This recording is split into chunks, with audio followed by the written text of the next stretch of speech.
একটা সুষ্ঠু অংশগ্রহণমূলক নির্বাচনের জন্য বর্তমান অন্তর্বর্তীকালীন সরকার যে প্রচেষ্টা চালাচ্ছে, নাগরিক হিসেবে আমরা সহযোগী না হলে, নাগরিক হিসেবে আমরা সচেতন না হলে, শুধু সরকার, শুধু আইন শৃঙ্খলা রক্ষাকারী বাহিনী সিদ্ধান্ত নিয়ে জনগণের সহায়তা না পেলে, রাজনৈতিক দলগুলোর সহযোগিতা না পেলে কোন সিদ্ধান্তই বাংলাদেশে বাস্তবায়ন করা খুব সহজ নয়। আসসালামু আলাইকুম ওয়া রাহমাতুল্লাহি ওয়া বারাকাতুহু। আউযু বিল্লাহি মিনাশ শাইতানির রাজীম। বিসমিল্লাহির রহমানির রহিম। আলহামদুলিল্লাহ ওয়াসসালাতু ওয়াসসালামু আলা রাসূলিল্লাহ ওয়া আলা আলিহি ওয়া সাহবিহি আজমাইন। আজকে যারা দায়িত্বে আছেন তাদের সবার জন্য আমি শুভকামনা এবং অভিনন্দন জানিয়ে ছোট দুটো কথা বলে আমার বক্তব্য শেষ করব। আজকে এই পবিত্র মাহে রমজানের শুভেচ্ছা জানাচ্ছি সবাইকে। একই সাথে ঈদুল ফিতরের আশা করি আবার দেখা হবে। আগাম শুভেচ্ছা সবাইকে। আমি বাউফল প্রেস ক্লাবের সাথে ছাত্র জীবন থেকেই সম্পৃক্ত। এখানে যারা মুরব্বী সাংবাদিক, আমার বাবার সাথে শিক্ষকতা পেশায় আমাদের শ্রদ্ধাভাজন সাংবাদিক জগতের বাতিঘর হিসেবে আপনারা যাকে বলেন আমরাও চিনি, আমাদের অধ্যাপক আমিরুল ইসলাম স্যার, তিনি এবং তার আগে থেকে যারা এখানে কাজ করেছেন, অনেকে এখান থেকে মৃত্যুবরণ করেছেন। আমরা তাদের জন্য দোয়া করি, আল্লাহ তাআলা তাদেরকে গুনাহ মাফ করে জান্নাতুল ফেরদাউসের জন্য কবুল করুন। বাউফল প্রেস ক্লাবের আমি ঢাকায় সাংবাদিকদের সাথে যেহেতু মহানগরীর একসময় প্রচার সেক্রেটারির দায়িত্ব পালন করেছি, ইসলামী ছাত্র শিবিরের কেন্দ্রীয় সভাপতি হওয়ার সুবাদে অনেক সাংবাদিক জগতের সাথে আলহামদুলিল্লাহ আমি আপনাদের ছোট ভাই, কারো সন্তানের মতো। সাংবাদিকতার একটা লেভেল পর্যন্ত আলহামদুলিল্লাহ আমার তাদের সাথে যোগাযোগ আছে, কথা হয়। আমার খুব ভালো লাগে যে তখন বাউফল নিয়ে আলোচনা করলে ওনারা বাউফলকে আলাদাভাবে, বিশেষ করে বাউফলের প্রতি ওনাদের একটা ভালোবাসা এবং সম্মান তারা প্রদর্শন করেন। এবং আমি আপনাদের প্রতি কৃতজ্ঞ যে এই সম্মানটা আপনারা অর্জন করেছেন, এই মর্যাদার জায়গাটা আপনারা তৈরি করেছেন। সেই জায়গায় আমি আপনাদেরকে অনুরোধ করব যে বাউফল নিয়ে আপনারা যে সম্মান মর্যাদার জায়গাটা তৈরি করেছেন, এই সম্মান মর্যাদার জায়গাটা যেন আর কেউ কলুষিত করতে না পারে সেই ব্যাপারে আপনারা সজাগ এবং সচেতন ভূমিকা পালন করছেন। এই ভূমিকাটা আরো বেশি জোরদার করে আমরা আমাদের বাউফলের এই পুরো 4.5 লক্ষ মানুষের পরিবারটাকেও আমরা একটা মর্যাদাবান পরিবার হিসাবে বাংলাদেশের মানুষের কাছে তুলে ধরার জন্য আপনারা কলম যোদ্ধা হিসেবে ভূমিকা পালন করবেন। আমরা মাঠের যোদ্ধা, আমরা মাঠের কর্মী, আর আপনারা কলম সৈনিক। আমরা যা বক্তৃতা করে করতে না পারি, আপনারা আপনাদের লেখনীর মাধ্যমে তার চেয়ে অনেক বেশি মানুষের কাছে পৌঁছতে পারেন।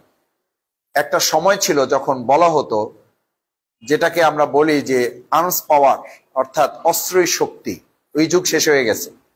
তারপরে বলা হলো ফাইন্যান্স ইজ পাওয়ার, টাকা যার কাছে আছে সেই শক্তিশালী, ওই যুগও শেষ হয়ে গেছে। তারপর বলা হলো কালচার ইজ পাওয়ার, সংস্কৃতি যে উচ্চ সেই শক্তিশালী, ওইটাও শেষ হয়ে গেছে। তারপরে বলা হলো যে আইসিটি বা টেকনোলজি ইজ পাওয়ার, ওই সময়ও শেষ হয়ে গেছে। এরপরে বলা হলো নলেজ ইজ পাওয়ার, ওই টাইমও পার হয়ে গেছে। এখন গোটা পৃথিবী চলে টেকনিক্যাল সাপোর্টের পাশাপাশি মিডিয়া ইজ পাওয়ার, অর্থাৎ গণমাধ্যম, সামাজিক যোগাযোগ মাধ্যম। আপনারা জানেন যে 2024-এর জুলাই আগস্টের গণ অভ্যুত্থানে মাঠের বিজয়ের আগে কিন্তু সামাজিক যোগাযোগ মাধ্যমে মিডিয়ায় বিজয়টা আগে হয়ে গেছে।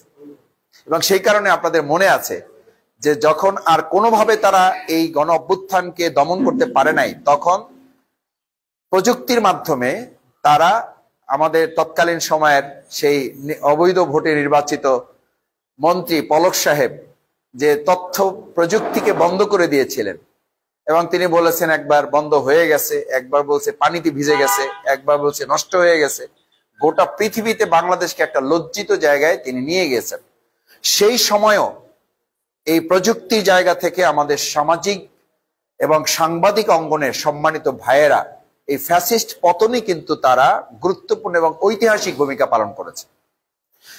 সে কারণে বিভিন্ন সময়ে শুধু বাংলাদেশের ঢাকাতে না, বাউফলেও আমাদের এই সাংবাদিকদের নানান রকম হুমকি, মামলা, হামলা, নির্যাতনের মুখে আপনাদেরকে পড়তে হয়েছে।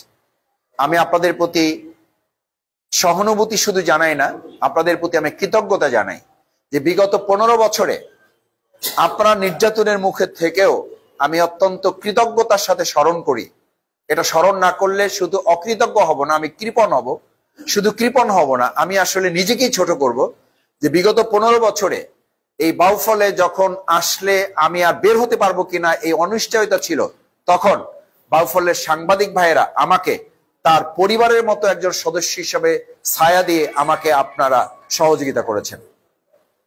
এবং আমাকে রিমান্ডে যখন বিভিন্ন সময় জিজ্ঞেস করা হতো আপনার বাউফলের মামলা কয়টা, আমি বলতাম যে আমার বাউফলে কোনো মামলা নাই, এমনকি আমার নামে একটা জিডিও নাই।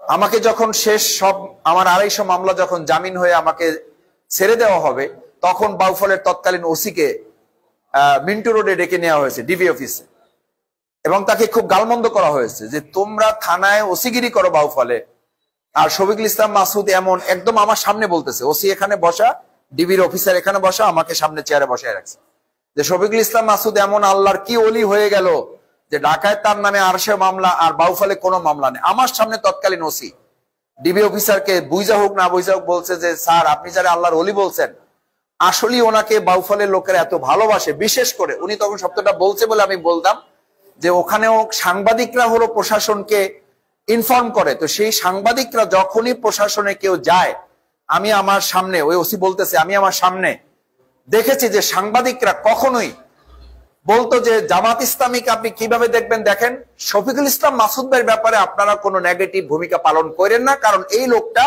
বাউফলের মানুষের কল্যাণের জন্য কাজ করে, তাকে তার মতো আপনারা কাজ করতে দিয়েন।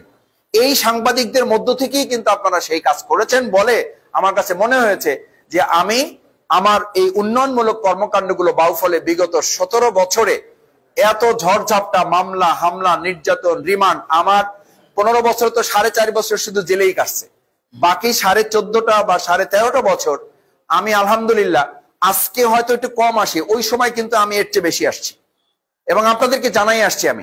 আমি বলতাম যে ভাই আমি কিন্তু আসতেছি, আপনারা খবর রাখেন। আলহামদুলিল্লাহ আমি কৃতজ্ঞ, দোয়া করি আপনাদের জন্য যে আপনারা আমাকে ছায়ার মতো করে আবিষ্ট করে রেখেছেন বলে আল্লাহ তাআলা রহম করেছে।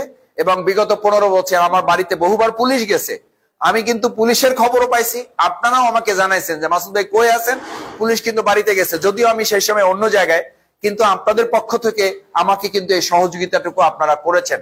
আল্লাহ তাআলা আপনাদের উত্তম যা দান করুন। আপনারা আমাকে সহযোগিতা করেছেন, আল্লাহ তাআলা দুনিয়া এবং পরকালে যেন আল্লাহ তাআলা আপনাদেরকে সাহায্য করেন।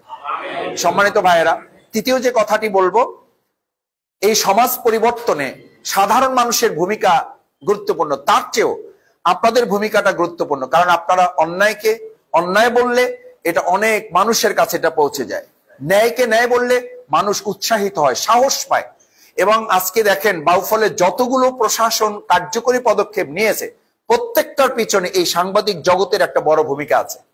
এখন আমি মনে করি বাউফলের পরিবর্তনের মৌলিকত্বটা, ফাউন্ডেশনটা, ভিত্তিটা নির্ভর করতেছে এই বাউফল প্রেস ক্লাবে সাংবাদিক জগতে আপনারা যারা আছেন আপনাদের হাতে। আপনারা কি চান সেটার উপরে নির্ধারিত হবে আগামী দিনের বাউফল কিভাবে পরিচালিত হবে। আপনারা যদি চান যে আমরা একটা চাঁদাবাজ মুক্ত বাউফল চাই, তাহলে চাঁদাবাজের বিরুদ্ধে আমরা মাঠে কথা বলবো, আপনারা কলম সৈনিকের ভূমিকা পালন করে আমি বিশ্বাস করি বাউফলে চাঁদাবাজ মাথা তুলে দাঁড়াতে পারবে না। তার সাথে আমি রাজনৈতিক দলগুলো যারা আছে, সাংবাদিক ভাইরা চাইলেও রাজনৈতিক দলগুলো যদি আমরা তাদেরকে সহযোগিতা না করি, আমরা যদি আমাদের মতো করে আবার বিগত দিনের মতো ফ্যাসিস্টদের মতো করে, দখলদারদের মতো করে, চাঁদাবাজদের মতো করে, আবার সেই সন্ত্রাসীদের মতো করে, আবার যদি আমরা আমাদের কিছু কর্মীদের দ্বারা আবিষ্ট হয়ে যাই, আবার যদি আমরা অনৈতিক কিছু কর্মীদের দ্বারা নিজেদেরকে ব্যারিকেড করে ফেলি যে না ভাই কিছু করার নাই, কি করব, আসলে নিয়ন্ত্রণ করতে পারি না, এই দায়বদ্ধতাটুকু নিয়ে আসলে আমাদের রাজনীতি করে আমরা 4.5 লক্ষ মানুষের অধিকার আমরা তাদের হাতে ফিরিয়ে দিতে পারবো না। আমি রাজনৈতিক দলের কাছেও বাউফলে আমি বলি যে বাউফলে যারা রাজনীতি করেন, রাজনীতির ঊর্ধ্বে বাউফলটাকে একটু আমরা যেন ভাবতে পারি। আমরা আমাদের শুধু দলের কর্মীর কথা ভাবলে হবে না, আমাকে ভাবতে হবে এখানকার 4.5 লক্ষ মানুষ কিভাবে ভালো থাকতে পারে। সেই চিন্তাটা করলেই কেবল প্রকৃত রাজনীতি আমরা উপহার দিতে পারবো ইনশাআল্লাহ।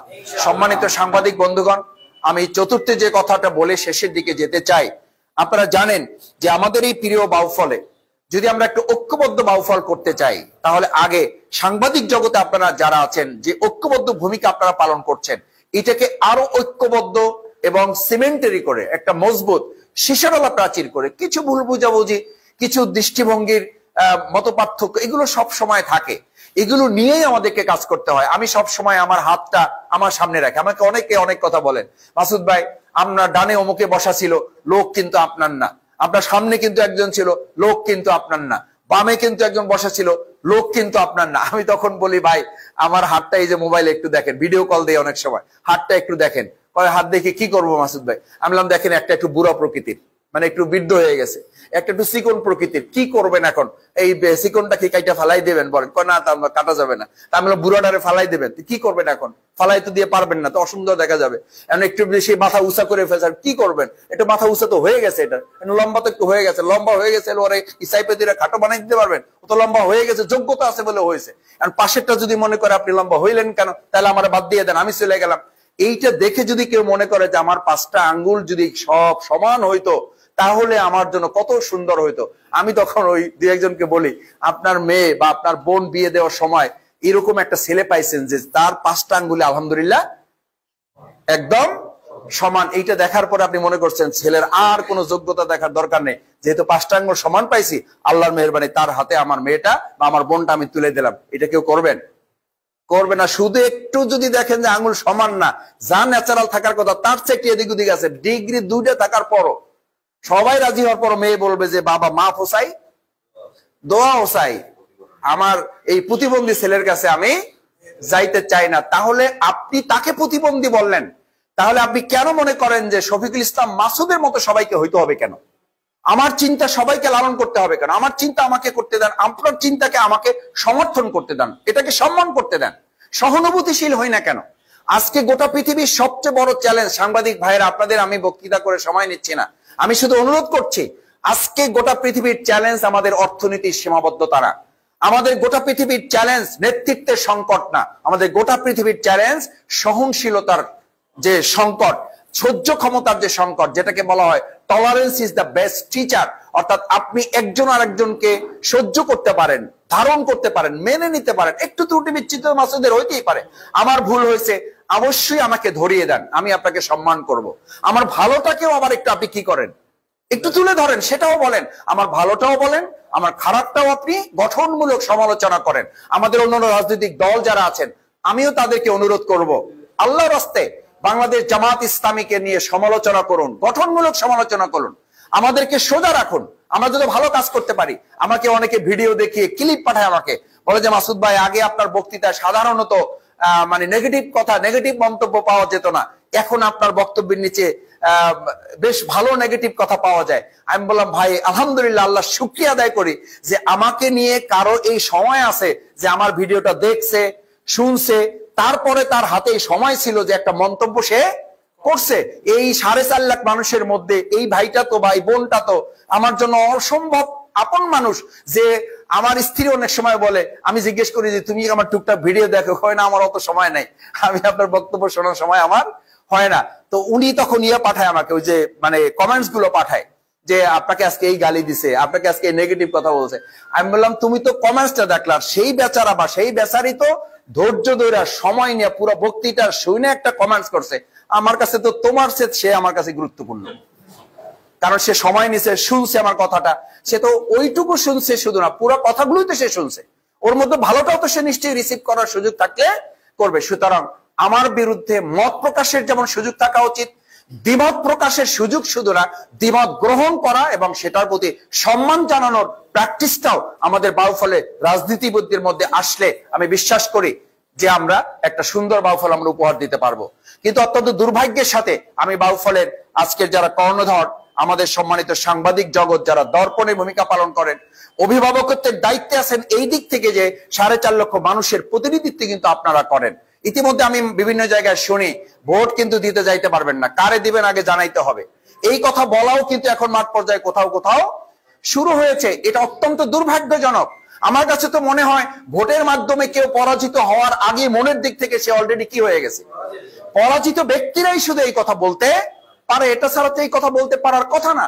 বিগত ফ্যাসিস্ট সরকাররাই মনে করতো যে জনগণের ভোটে আমরা নির্বাচিত হইতে পারবো না, সেই কারণে দিনের ভোট আমরা কি করব, রাতে করে দেব, আপনার ভোটও আমি, আমার ভোট আমি দেব, আপনার ভোটও আমি দেব। এই স্লোগান দিয়েই তো তাকে এই দেশের জনগণ বলছিল পদত্যাগ করেন, আল্লাহর মেহেরবানি সে দেশ ত্যাগ করে চলে গেছে। আমরা তো দেশ ত্যাগ করতে বলছিলাম না, জনগণ তো এটা বলে নাই। তার মানে পাপের মাত্রাটা, অন্যায়ের মাত্রাটা, আজকে এরকম ছোটখাটো কিছু দুর্ঘটনা ঘটছে। আমি দলীয় ভাবে কাউকে দোষারোপ করতে চাই না, আমি বিশ্বাস করি কোন দলই চাঁদাবাজে বিশ্বাস করার কথা না, কিন্তু এটা তো সত্য যে আমাদের তরমুজ ব্যবসায়ী কৃষকরা আমাদের সবচেয়ে বড় প্রাণ।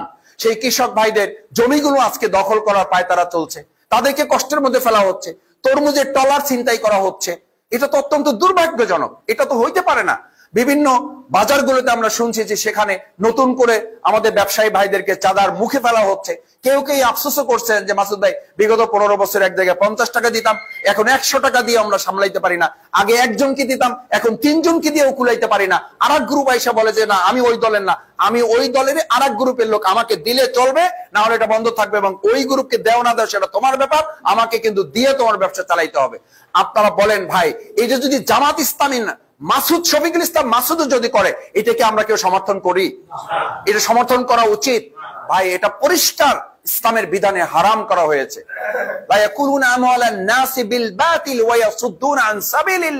এই হারাম কাজ থেকে আল্লাহ আমাদের হেফাজত করুন, আমাদের বাউফলকে হেফাজত করুন, আমাদের ভাইদের বোনদের কষ্ট থেকে যেন আমরা একটু সহযোগিতা করতে পারি। আপনারা সোচ্চার, আপনাদের লেখনীর মাধ্যমে আপনারা এটা তুলে ধরছেন। আমাদের এখানে হিন্দু ধর্মাবলম্বী যারা আছেন তাদেরও ছোট ছোট কিছু ঘটনা, কেউ কেউ আবার কোনো কোনো ক্ষেত্রে রাজনৈতিক দৃষ্টিতে এটাকে একটু বড় করে তোলার চেষ্টা করেন। এই বিগত 15 বছরে যারা আর কুলাইতে পারে নাই তাদের কেউ কেউ এটাকে করেন।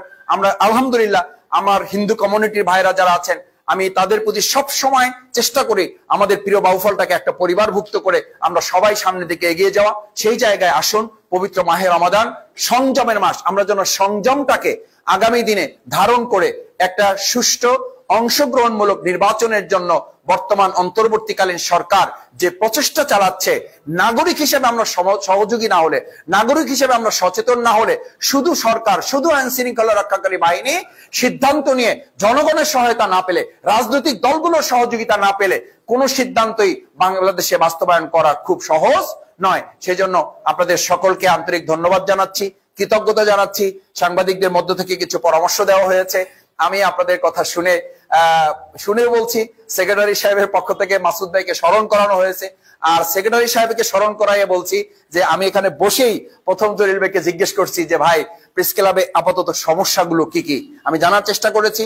আপাতত দৃষ্টিতে আমার কাছে মনে হয়েছে যে আমি এই টেবিলটা লিখতেছি আর নড়তেছে, তো জলিল ভাই বললো যে ভাই এই টেবিলও আমাদের না, এটাও বাইরে থেকে এক জায়গা থেকে আমরা ধার করে নিয়ে আসছি। তো আমার কাছে ভালো লাগে না এটা যে আমার বাউফল, এটা আপনাদের প্রেস ক্লাব, কিন্তু বাউফলটা তো আমাদের। তো সেক্রেটারি জসিম সাহেব বলছেন যে এই বাউফলের মধ্যেই তো প্রেস ক্লাব, তো বাউফলের উন্নয়ন হলে প্রেস ক্লাবের উন্নয়ন হবে না কেন? আমি আপনাদের আশ্বস্ত করছি যে আমি খুব কম সময়ের মধ্যে, আমি ব্যক্তিগতভাবে আমার যতটুকু আল্লাহ সামর্থ্য দিয়েছেন, আমি আপনাদের এখানে ডেকোরেশনের যতটুকু কাজ করে দিলে আপনারা একটু স্বাচ্ছন্দ্যে কাজটা করতে পারবেন। আমি কম সময়ের মধ্যে, ঈদের আগেই যদি পারি, আমি ডেকোরেশনের কাজটুকু ইনশাআল্লাহ আপনাদের সাথে, একজন আপনাদের ভাই হিসাবে, এটার সাথে রাজনীতি, এটার সাথে নির্বাচনের কোনো সম্পর্ক না, এগুলো মাথায় নেবেন না ভাই। আমি অনেক সময় বলি, হাসতে হাসতে বলি, আমার বহু ভিডিও আছে যে আমাকে আপনি কি এমপি বানাবেন? আমি তো প্রেসিডেন্ট ছিলাম এবং মেধাবী ছাত্র সংগঠনের প্রেসিডেন্ট ছিলাম, এবং সেই টার্মে যখন আমাদের জোট ক্ষমতায় আমরা, তো ওই সময় প্রেসিডেন্ট মানে এটা তো মিনিস্ট্রির মর্যাদায় ছিল। আমরা তো তখন আমাদের এই দেশনেত্রী বেগম খালেদা জিয়ার সাথে একদম পাশে বসে আমরা মিটিং করেছি, দেশের কল্যাণে কাজ করেছি। জনাব তারেক রহমানের সাথে আমার বহু মিটিং আছে, বহু কথা উনি তখন বলেছেন। আমি শিবিরের কেন্দ্রীয় সভাপতি থাকা অবস্থায় না, যখন রাজশাহী বিশ্ববিদ্যালয়ে আমি সভাপতি, সালকে বলি এটা বলে আবার যদি মনে করেন যে তাহলে মাসুদ ভাই আর কি, তাহলে আল্লাহ বর্ষা অন্য লোকদেরকে দেখি আমরা। এটা আমি বলেছি যে একটা মসজিদের উদাহরণ দিই, বগার একটা মসজিদ আমি তখন করার জন্য উদ্যোগ নিলাম। আজকেও একটু আগে আমি শুনলাম যে ইমাম সাহেব কোনো কারণে আমার সাথে কথা বলতে যাচ্ছেন, আমি বলছি যে আমি ওনার সাথে কথা বলবো। সেই মসজিদটা করার জন্য তৎকালীন সময়ের সমস্ত কাগজ আমি শেষ করলাম, করে শুধুমাত্র আমি সালটা বলছি না, সব শেষ করেছি। শুধুমাত্র আমাকে মন্ত্রণালয় থেকে বলা হলো যে সংসদ সদস্যের একটা লাগে, ডিউ লেটার লাগে। মানে আমি বলছি যে এই কারণে নেতা আবার তো হইতে হয়, না হলে মানে মাসুদ হিসাবে অনেক কাজ করা যায়, সব কাজ করা যায় না যদি হাতে কি না থাকে, পাওয়ার না থাকে, হাতে যদি আপনার ক্যাপাসিটি না থাকে। ওই জায়গায় যদি মনে করে, ওই কারণে আমি বলি যে ওই কারণে যদি বাউফলবাসী মনে করে যে আব্দুর রহিম, আব্দুল করিম, আব্দুল সত্তার, শফিকুল ইসলাম মাসুদকে ওই জায়গায় পৌঁছানো দরকার, সে দায়িত্ব আল্লাহ তাআলাই কবুল করবেন, আর জনগণ চাইলে সেটা হবে। সেই জায়গায় আমি শুধুমাত্র, উনি বললেন যে এইটা শফিকুল ইসলাম মাসুদের নামে হবে, অর্থাৎ সে করতেছে, এইটা হইতে পারে না, এটা আমি করে দেব, সেই কাজ কিন্তু আজ পর্যন্ত আর হয় নাই। অথচ জাস্ট ওনার শুধু ডিউলেটরটা পেলে ওই মসজিদটা শুধু মসজিদ না, একটা কমপ্লেক্স হতো। কমপ্লেক্স মানে একটা প্রতিষ্ঠান, বিদেশি একটা সংস্থা অনেক ভালো একটা মসজিদ করে দেওয়ার জন্য সিদ্ধান্ত দিয়েছিল আমাকে, যে মাসুদের শুধু আমাদের নিয়ম অনুযায়ী ওখানকার সংসদ সদস্যের একটা। এই কারণে বলছি যে ব্যক্তি হিসাবে অনেক কিছু করা যায়, আর হাতে যদি সুযোগ থাকে তাহলে সবকিছু করা যায়। এটা এখন বাউফলবাসীর সিদ্ধান্ত। আমি বাউফলবাসীর কাছে ছেড়ে দিলাম, শফিকুল ইসলাম মাসুদকে দিয়ে কিছু করাবেন নাকি অনেক কিছু করাবেন, নাকি সবকিছু যতটুকু পাওয়ারে কুলায় সেইটুকু করাবেন, সেটা বাউফলবাসী যথাসময় যথার্থ সিদ্ধান্ত নেবে বলে বাউফলবাসীর প্রতি আমার আস্থা রয়েছে। সেই সিদ্ধান্ত তারা নেবেন। আমি আমার সম্মানিত সাংবাদিকদের অনুরোধ করব, আসুন আমাদের এই প্রেস ক্লাব সংক্রান্ত যে কোনো বিষয়, আজকে শুধু ফার্নিচারের কথাটুকু বললাম, আর আপনারা না চাইলেও আমার একটা ইচ্ছা আছে সাংবাদিকদের, তো আপনাদের লেখা আমরা পড়ি, কিন্তু আপনারা কি পড়েন? আমরা ঢাকায় এটা মজা, সাংবাদিকদের সাথে প্রেস ক্লাবে যখন, জাতীয় প্রেস ক্লাবে যখন সাংবাদিকদের শুধু বিনয়ের সাথে একটা অনুরোধ করব যে আপনাদের পড়াশোনাটা আমাদেরও বাড়াইতে হবে, আপনাদের তার চেয়ে বেশি বাড়াইতে পারলে জাতিকে আরো ভালো কিছু আপনারা দিতে পারবেন। সেই লক্ষ্যে আমি আমার ব্যক্তিগত পক্ষ থেকে আমি এখানে ছোটখাটো যতটুকু সম্ভব একটা লাইব্রেরি আমি করে দেবো ইনশাল্লাহ, যেটার মাধ্যমে আপনারা পড়াশোনা করে আমাদের প্রিয় বাউফলটাকে আপনারা প্রেজেন্ট করতে পারবেন, রিপ্রেজেন্টেটিভ করতে পারবেন। আপনারা যেন এটাকে বাংলাদেশের মানচিত্রে যেন মনে করে যে আলহামদুলিল্লাহ বাউফলটাকে আমরা তুলে ধরতে পারছি। আমি আপনাদের সবাইকে আন্তরিক ধন্যবাদ, কৃতজ্ঞতা জানিয়ে, আপনারা অনেক সময় দিয়েছেন এবং এত সংখ্যক সাংবাদিকরা উপস্থিত হবেন, সত্যি আমি নিজেরও এটা ধারণা ছিল না। আপনাদের জন্য আমাদের পক্ষ থেকে ইফতারির একটু ব্যবস্থা করা হয়েছে। আমার পক্ষ থেকে আমি দুটো বই আপনাদের জন্য, একটা দোয়ার বই দিয়েছি, আমাদের ভাবিদের কাজে লাগবে, আমাদের বাচ্চাদের কাজে লাগবে। রমজান মাসে সাধারণত দোয়ার প্রতি আমাদের একটু আকর্ষণ থাকে। বইটা একটু দেখি, একটা প্যাকেট, একটা বই দিয়েছি। বইটা আশা করি আপনাদের কাজে লাগবে, আপনারা পুরো পরিবার সহ বইটা আপনারা কাজে লাগাতে পারবেন। আর একটা বই সাথে দিয়েছি, এটাও আপনাদের কাজে লাগবে। আপনারা, আমি আবার বলি যে আমি জামাতের লোকদেরকে বলে যে সবাইকে জামাত করতে হবে এটা জরুরি না, কিন্তু সবাইকে ভালো মানুষ হইতে হবে, এটাতে কি আমাদের কোনো সন্দেহ আছে? এটাতে আমাদের কোনো সন্দেহ নাই। এটা আরেকটা বই দিয়েছি, যদি আপনাদের কাজে লাগে আশা করি। পারিবারিক জীবন ও ইসলাম, অর্থাৎ পারিবারিক ভাবে যদি শান্তি না থাকে, আমাদের বিশ্ববিদ্যালয়ের এক টিচার ছিল, প্রায় মসজিদে দেখতাম, তো জিজ্ঞেস করতাম যে স্যার আপনাকে তো প্রায় মসজিদেই দেখি, ঘটনা কি? আলহামদুলিল্লাহ, এটা তো অনেক সৌভাগ্যের ব্যাপার। তো হাসি দিয়ে বলছিল যে বাবা, একবারে কম ঠেলায় পড়লে কেউ মসজিদে এসে বসে থাকে না। তো এটা বুঝতে পারছেন তো নিশ্চয়ই, যে ঘরে থাকার কি নাই, মানে সুযোগ নাই খুব একটা, ওই জন্য কোথায় থাকে? মসজিদে থাকে। তো পরিবার শান্তিতে না থাকলে আমরা ভালো থাকতে পারবো না। আমরা ভালো রাষ্ট্র গঠনের জন্য ভালো পরিবার। আমি পারিবারিক জীবন ও ইসলাম, এই বইটা আপনাদের জন্য আমি ছোট্ট একটা উপহার এটা দিয়েছি। আর আমার নিজের লেকচার গুলোকে এটা একটা প্রতিষ্ঠানের পক্ষ থেকে একটা বই আকারে বের করা হয়েছে, এটা আছে। আর আপনাদের জন্য ছোট্ট উপহার আছে। আমি ঈদের আগে দেখা করার চেষ্টা করব। আপনারা জানেন আমি বিগত 15 বছর তেমন বের হইতে পারি নাই, এই জন্য এবার একটু দেশের বাইরে আল্লাহর ঘরের কাছে একটু যাওয়ার চিন্তা করেছি। সেই জন্য আগামী ঈদের শুভেচ্ছা দিয়ে গেলাম। ঈদে হয়তো দেখা হবে না মনে করি, আমি আপনাদের যে উপহার সামগ্রী আছে সেখানে পরিবারের জন্য আমাদের পক্ষ থেকে ছোট্ট একটা গিফট আছে। এটা পরিবারের জন্য আপনারা একদম সাধ্যের মধ্যে যতটুকু নয় ততটুকু করলে আমরা আপনাদের প্রতি কৃতজ্ঞ থাকবো। আপনারা ভালো থাকবেন, আমাদের জন্য দোয়া করবেন। আসসালামু আলাইকুম ওয়া রাহমাতুল্লাহি ওয়া বারাকাতুহু।